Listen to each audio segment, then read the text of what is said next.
மணித்துளிகள் March 6, 2026 இன்றைய தியானத்திற்கான தலைப்பு ஜீவனை கொடுக்கும் அன்பு. தியான வசனம் யோவான் 15:13. ஒருவன் தன் சிநேகிதருக்காக தன் ஜீவனை கொடுக்கிற அன்பிலும் அதிகமான அன்பு ஒருவரிடத்திலும் இல்லை. RMS டைட்டானிக் என்பது ஒரு ஆடம்பர பயணிகள் கப்பல். இது வட அயர்லாந்தில் பெல்பாஸ்ட் நகரில் உருவானது.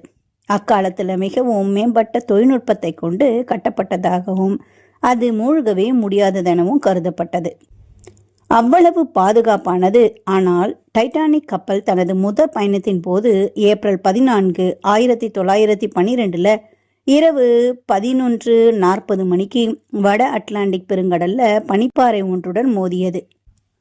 மோதி 2 மணி 40 நிமிடங்கள்ல முழுவதும் மூழ்கியது.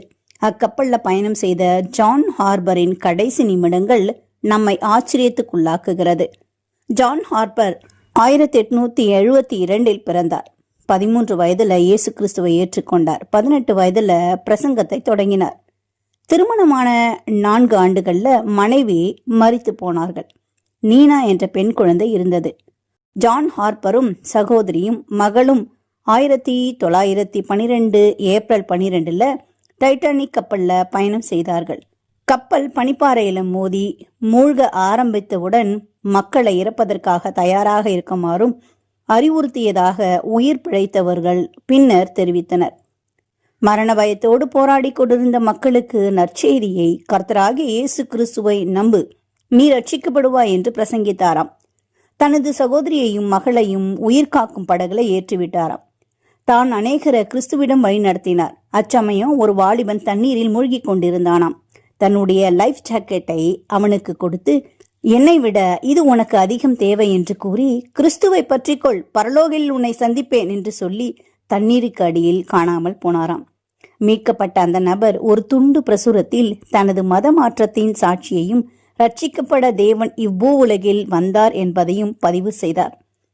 தான் ஜான் ஹார்பரின் கடைசி மனமாற்றம் என்பதையும் கண்ணீருடன் சாட்சியிட்டாராம். சாகும் தருவாயிலும் கிறிஸ்துவிடம் அநேகரை வழிநடத்தினார். தன் ஜீவனையும் அடுத்தவருக்காக கொடுத்த ஜான் ஹார்பரை நினைவு கூறுவோம். நம் உபத்திரவத்திலும் தேவனை மகிமைப்படுத்துவோம். தேவநாம மாத்திரமே மகிமைப்படுவதாக. அவர் தம்முடைய ஜீவனை நமக்காக கொடுத்ததினாலே அன்பு என்னதென்று அறிந்திருக்கிறோம். நாமும் சகோதரருக்காக ஜீவனை கொடுக்க கடனாளிகளாயிருக்கிறோம் என்று 1 யோவான் 3:16 வாசிக்கிறோம். இயேசுவின் அன்பை பகிர்ந்து கொள்வோம். தேவன் நம்மை ஆசீர்வதிப்பாராக. இந்த நாள் உங்களுக்கு இனிய நாளாயிருக்கட்டும்.